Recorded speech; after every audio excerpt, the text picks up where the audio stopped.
I wanted to ask you this, just kind of some takeaways from this.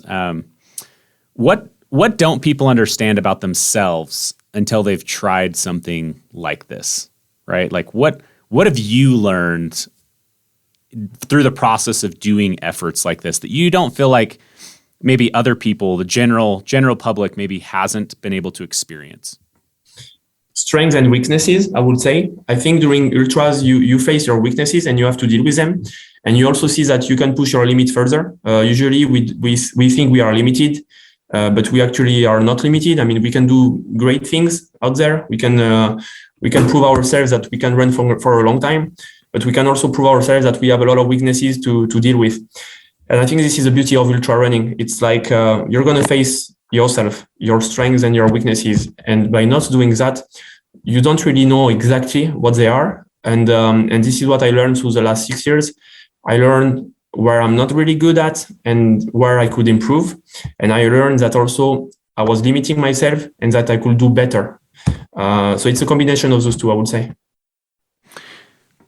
How much of this race win was mental versus physical? Yeah. It's a good question. And as an engineer and as someone who likes numbers, I was asking myself this question for a long time. Where is the number? 50-50, 70-30, 80-20, And actually, I finally found the answer this year, I think. It's not a number. It's the two together. If you don't have one of the two, you're going to fail. You need to be physically ready and you need to be mentally ready. And it's not about, so you could say 50-50, let's say, but it's not about a number. You really need to have the two.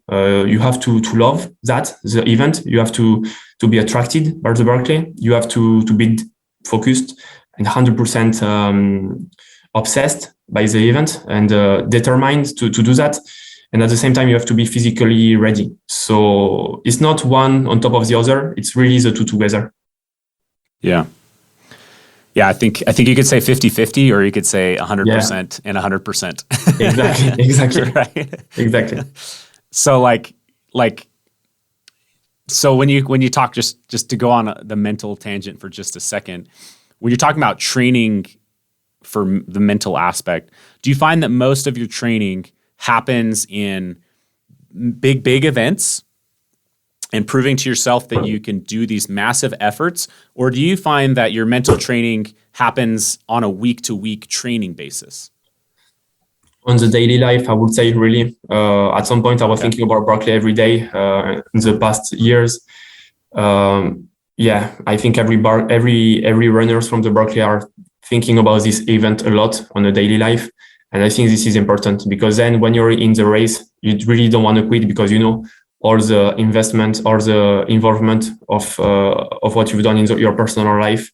So I think this is really in your daily life. And of course, during your big events, your big racing, this is where you learn on how to struggle and how to overcome. But this is part of the package, let's say. You really have to be focused 100% every day and in everything that you do.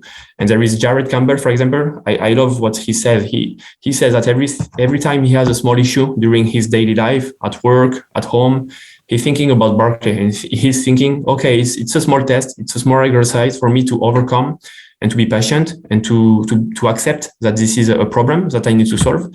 And this will make me become better for the Barkley. And this is actually exactly the answer. You have to think about it every time, every day. I had a mentor of mine one time tell me that they like to get up and run or do exercise every day and do something really hard as the first thing that they do every day, because they said the rest of the day, when hard things come up, they already know that they can do hard things. They've already done it that day. They've done it the day before. And it really does just build. And I feel like that's a lot of what you just said there too. Just learn to do hard things, train yourself to do hard things. Don't run away from hard things. Exactly. I think this is part of the process. And what is interesting about the Barkley is that you, in your personal life, you can apply this to the Barkley in both ways. Whatever you train in the Barkley, you can adapt to your personal life.